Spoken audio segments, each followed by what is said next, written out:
Hello guys, 11 জনে 22 আমি এসে গেছি। আর ভিডিও নিয়ে এসে গেছি, একটা নতুন ভিডিও নিয়ে। তো একটা কাহিনিটা হলো আমারই কাহিনি এবং তোমাদেরও এরকম হয়েছে, অনেকেরই হয়েছে, অনেকেরই হয়নি। ঠিক আছে? আর যার আছে সে কদর করো, আর যার নেই সে কদর করতে জানে না। তো কাহিনিটা আমি শোনাচ্ছি তোমাদেরকে। ছোটোবেলায় ধরে নাও যে জিনিসটা মানুষের পেলে পারে খুব ভালো হয়, খুব আনন্দে থাকে, খুশিতে থাকে, সেই জিনিসটা আমি ছোটোবেলায় পাইনি। এরকম ধরলাম আমার যখন দরকার, আমার দশ বছর বয়স থেকে আমার বাপ নেই, বাবা মারা গেছে। তো সেই জিনিসটা আমরা বাপ কী জিনিস আমরা জানিনি। তো আমার মাথার ছাদ চলে গেছে, খুঁটি আমার আছে, তো সেই ছাদ দিয়ে পানি পড়লে আমার গায়ে পড়ে। তো আমার বাবা মারা গেছে, তো কারুর বাবাকে নিয়ে যদি কারুর একটা ছেলেকে নিয়ে যদি আদর করে আমার দেখে খুবই কষ্ট হতো। ঠিক আছে?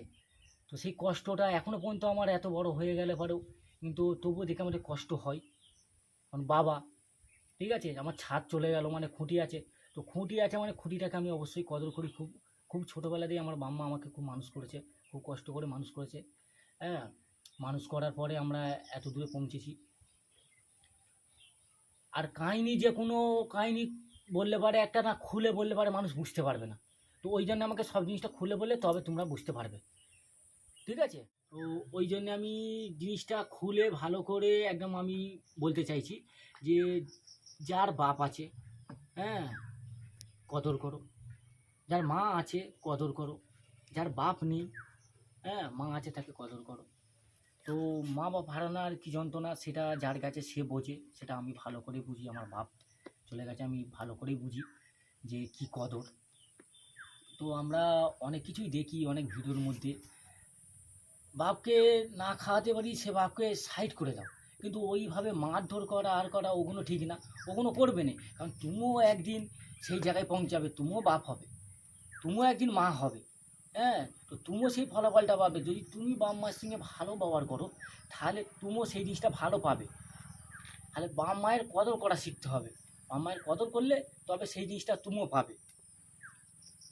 মূল উদ্দেশ্য হলো আমাদের যে বাপ মা থেকে যারা কদর করনি সেই কদরটা করো।